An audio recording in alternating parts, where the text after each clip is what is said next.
কৰুণ বিননী সপ্তৰথীৰ বেহুৰ ভিতৰত অৰ্জুনৰ পুত্ৰ বীৰ অভিমন্যু।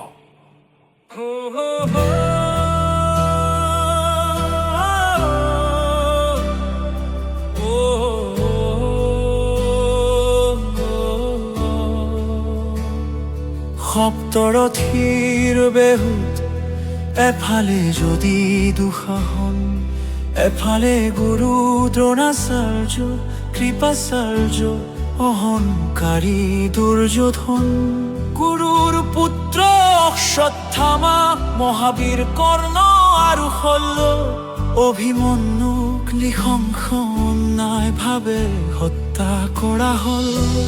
বাহুবলী জয়থ দুঃসাহন দুৱাৰখীয়া, বেহুৰ ভিতৰত দুগ্ধ পুষ্ট অভিমন্যুৰ কাতৰ আৰ্তনাদ, অৰ্ধৰ্য জ্যেষ্ঠ পিতা বিকট,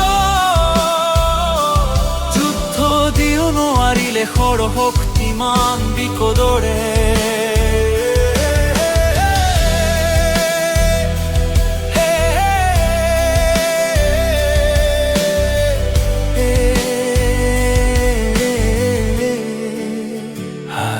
ৰণভূমি, হায় ভাগ্যৰ খেল।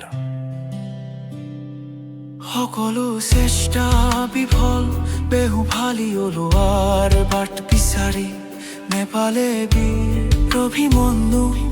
অৱশেষত সপ্তৰথীৰ আক্ৰমণত নিহত বীৰ অভিমন্যু।